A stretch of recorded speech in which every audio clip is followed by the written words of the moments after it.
Hi everyone, today's video is a structural breakdown of how to actually improve in Naraka. We are going to analyze the fundamental mechanics of improvement and what exactly separates average players from the best. Every single action in Naraka splits into 5 fundamental areas, and it's fighting, movement, decision-making, macro, and mentality. I will explain them part by part and show you exactly how to improve each one. Timecodes are on your screen.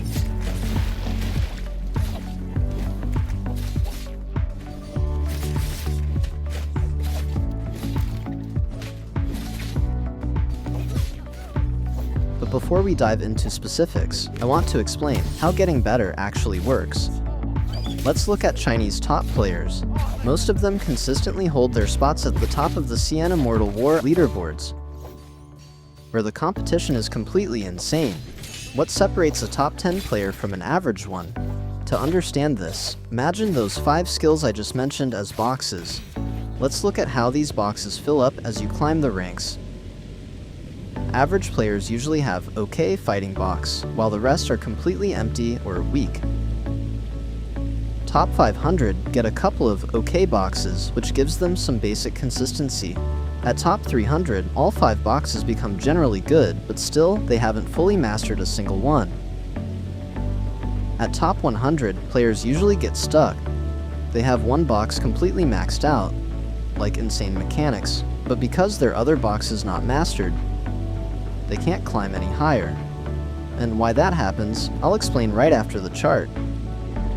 Top 50 players usually have 2 maxed out boxes, for example flawless mechanics mixed with top tier decision making.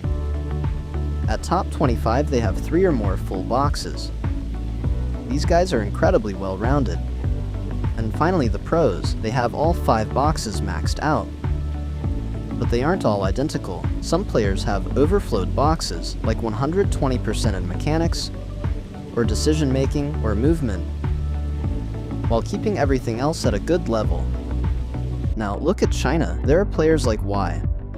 They are absolute gods of customs, can beat pro in a pure 1v1 duel. Their mechanics are flawless. But why do they often get stuck in the top 100 and don't go further into the top 50 or top 25? It's not because they are weak overall. It's because at such a high level, raw mechanics are not enough. They lack efficiency in micro decisions, they miss kills in third party, mismanage resources, or fail to disengage when they absolutely must reset. These minor optimizations are exactly what create the gap between top 100 and top 25. Because remember, Naraka is a battle royale, not a 1v1 sim. Sure, you can win just by being insane at fighting. But if you really want to improve, you need to start comparing yourself to Chinese standards, and they are way higher. So why do most players get stuck?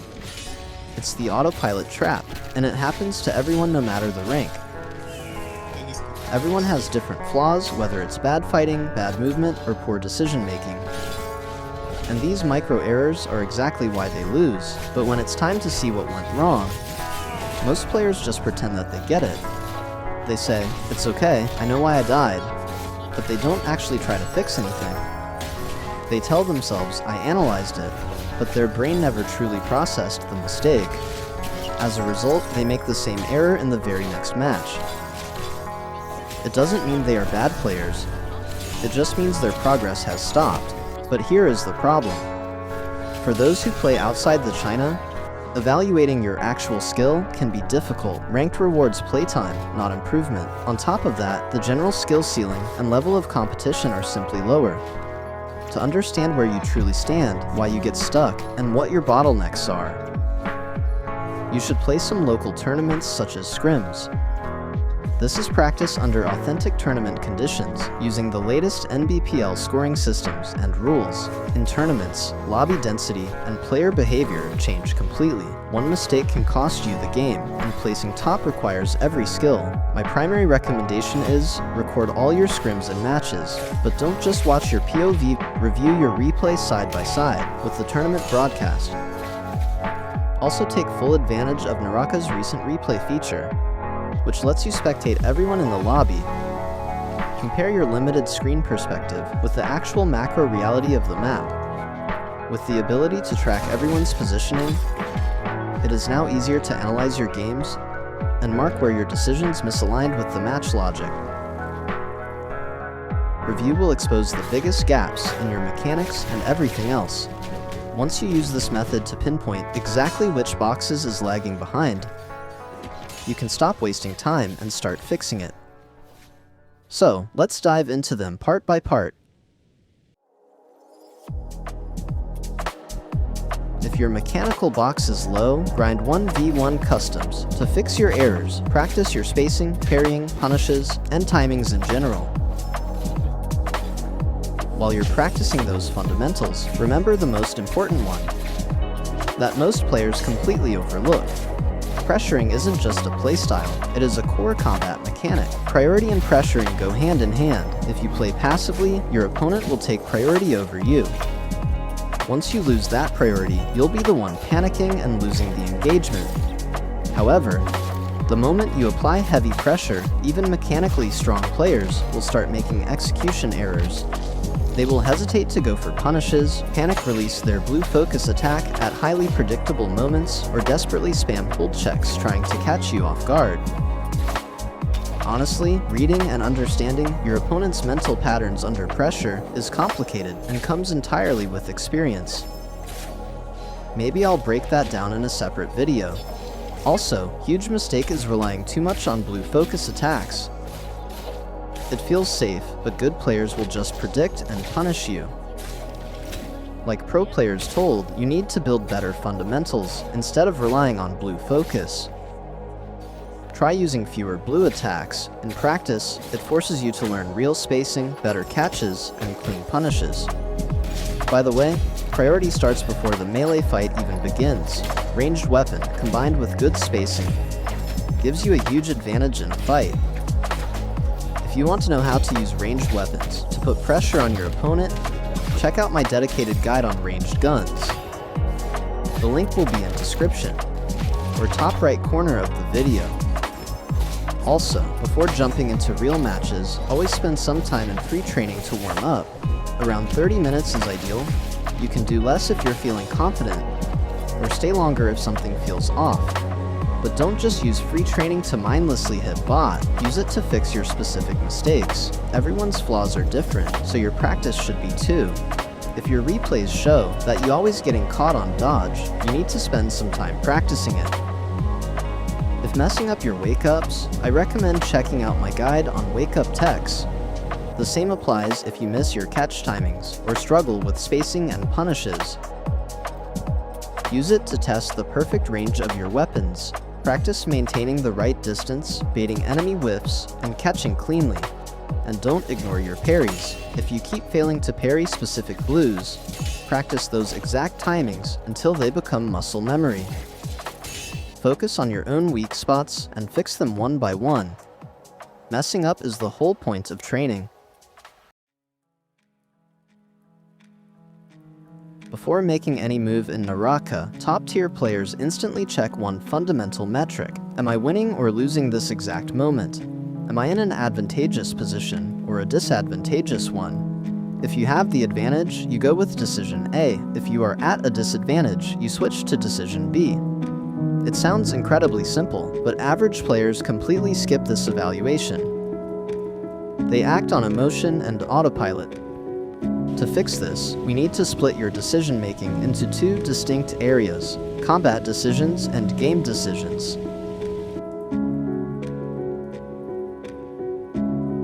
This is quick decision-making during a fight under pressure. The first major flaw here is simply not knowing when to stop fighting.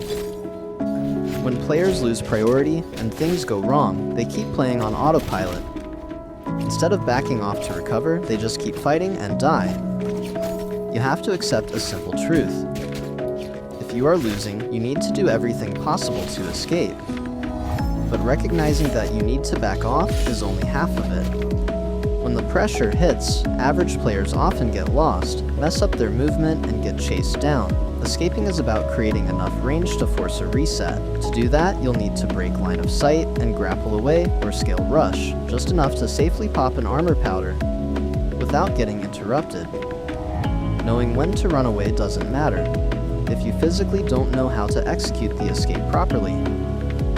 So I've already broken it down entirely in my movement guide. The link is in the description. Target selection is another part of combat choices. If you play without active thought, pure greed will just blind you. In solos, it's a lot more complicated than it looks. Let's look at a common situation. You find two players, one is on low HP but has ult, the other has more health but no ult. Most players just blindly rush the low HP guy, but proper target selection isn't that simple. It depends heavily on the specific situation, the characters, and what resources are left. Instead of just looking at health bars, you always have to think a step ahead and ask yourself, if I decide to chase one of them, what is the other guy going to do? You have to look at player skill, loot, matchups, and buffs, not just HP bars. Chasing a bad player on low health isn't always the smart play. Sometimes, the right move is to focus the biggest threat first. Even if they have more health, if their character hard counters yours, letting them reset lower chances of winning. Like I said, all of this is complex and highly situational. You always need to choose what's best for your specific situation. And this is just one situation. There are many other ways to choose your target, not just based on resources. But anyways, all of this is way too complicated for one short explanation. And there's too much to add on to it, so I'll make a whole separate video about it. Always ask yourself, why should I do this? Now look at this. 4 players are chasing a low HP guy. Urano is on depletion and desperately needs that soul. Zay, on autopilot, rushes into melee to steal a kill, and a soul that he doesn't even need. In the moment, it looks like a good play, because denying the soul means Urano will die from depletion, but he completely ignored the consequences. By stealing it, he takes away Urano's only lifeline, instantly making himself the next target. Zay draws all the focus and dies in a terrible spot. Meanwhile, smart players knew that melee fight was a bad decision. They stayed back, pulled out ranged weapons, and safely got their points, without drawing any focus.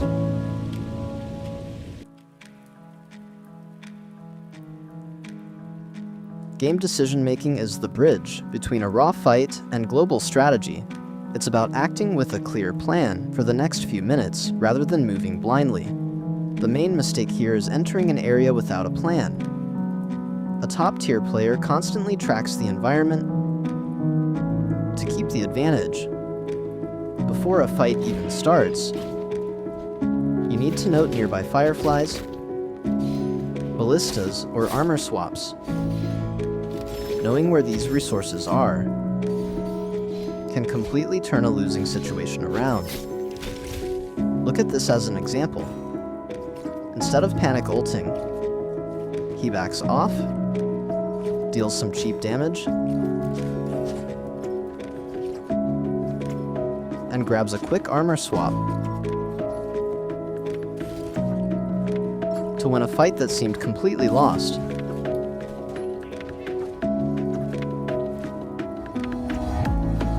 This is why map logic must always come first. Later in the same match, we see another example. He sees opponent on low HP, but the location is terrible, making a fast chase nearly impossible. Plus, with multiple enemies nearby, Autopilot tells you to chase here. But if you look at the map, a Yang or Spirit Well is spawning in just 2 minutes. In high-level lobbies, everyone contesting these major objectives is fully stacked, and you simply cannot show up there half-resource. If he commits to this chase out of greed, he might eventually get the kill, but he'll waste a whole minute and likely burn his ult to do it. Showing up to contest a major objective without ult is unrealistic. You won't be able to hold your ground, ruining your match tempo and throwing the game for a single fraction of a kill. The top-tier player instantly spots this trap, which is exactly why he chooses not to pursue and decides to reset instead. To start making these exact high-level choices yourself, you have to force yourself to play with conscious intent. Stop playing on autopilot. The best way to practice is to watch pro players, specifically from their POV streams or replays. Open a VOD, grab a notepad, and start analyzing their exact choices. Who are they focusing first in chaotic fights? When they join a fight, do they push straight into melee? Or stay back with a ranged weapon to steal kills? Do they actively contest that spirit well or yang with their current loot and soul jades, or just give up on it? At what exact moment they do realize that they are losing a fight and choose to disengage? The more micro notes you take and consciously try to replicate, the faster your brain will start making the right choices automatically. While decision-making is about winning the fight right now, macro is how you control the whole match. Yes, you can copy a pro's rotations, but you must understand how to apply them to your specific map, hero, and playstyle. You can't just run around blindly. Real macro starts before you even spawn. Don't just blindly pick a meta character. You need to know if your hero actually works well on that specific terrain. For instance, characters like Kylan or Yoto are extremely strong in tight, enclosed areas like a Yang or Spirit Well. But take them into areas with heavy verticality, and their value drops hard. They simply don't have the movement to utilize their ult properly on different heights, making it way too easy for enemies to escape them. Meanwhile, Temulch is great on flat ground or inside buildings. But on uneven terrain, enemies can easily just jump over or go under his ult. Your pick has to match how and where you want to fight. You also need to keep map conditions in mind. Certain heroes do way better on night maps because of fireflies. On top of that, you should always abuse map-specific features for guaranteed high-tier loot, like solving the puzzle on Holoroth, or Vulpine Essence on Perdoria, or Red Longsword. But the biggest macro mistake average players make? Playing way too aggressive at the start.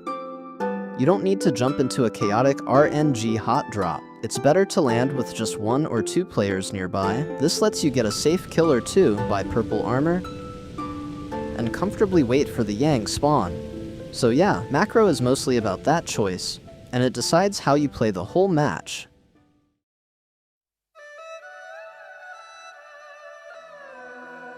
This is the glue that holds everything else together.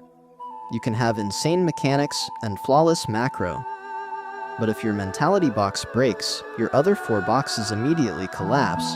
You simply won't be able to play at your full strength if you are stressed, tilted, or angry. But let's be completely real. We are all human. Fixing your mentality isn't as simple as telling yourself, I should stop getting mad.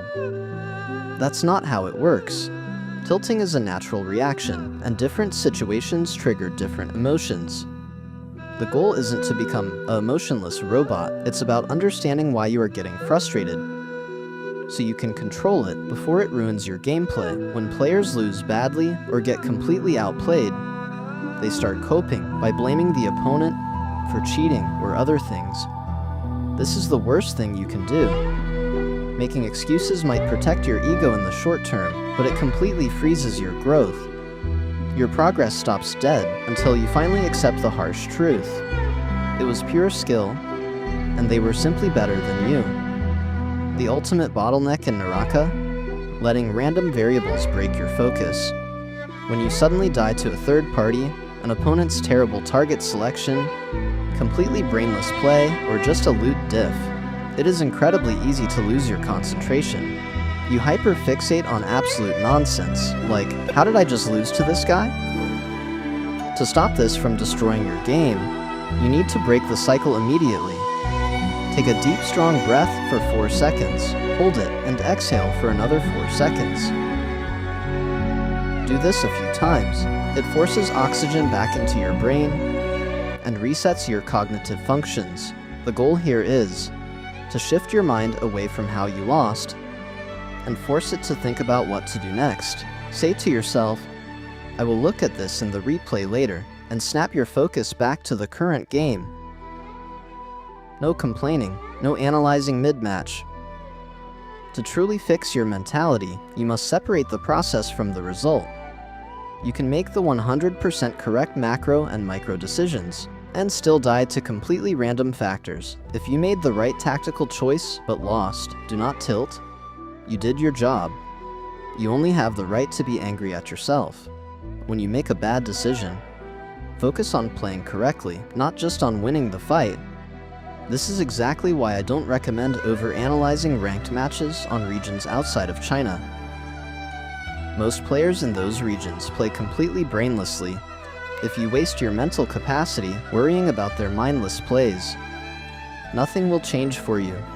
You must concentrate exclusively on executing the optimal gameplay and target selection for your specific situation, rather than focusing on how randomly your opponent played against you. Real improvement requires massive mental energy. Playing 5 highly focused games, where you actively think about every rotation and micro decision, will improve your skill infinitely more than 100 games of mindless, tilted grinding. Seriously, if you catch yourself playing on autopilot, just stop queuing. Close the game. Go outside, get some fresh air, or jump into a low-stress game for a while. Only come back when you actually have the desire to play to improve, not just the urge to grind. Your focus and mental clarity are the most valuable resources. You have to protect them. Also, a huge part of mentality is your physical state. Most gamers don't even know how to breathe correctly. When you're stressed or tilted, you naturally start holding your breath, or taking shallow breaths without even noticing. This starves your brain of oxygen and completely kills your reaction speed. To actually improve, you need to fix this and turn proper breathing into an automatic background habit. It keeps you calm under pressure, so you can actually execute your mechanics instead of panicking. I won't go into specific breathing drills here. You can easily look those up online. The main point is to automate it, so your body stays chilled, leaving your brain completely free to focus on the match. In the end, I really hope you found what you needed in this video to finally break through and improve your game. I'm incredibly grateful to everyone for watching. Also, a huge thanks to Lexon for the inspiration, and a massive thank you to aQua for all his help. Thank you guys, and I'll see you in the next one.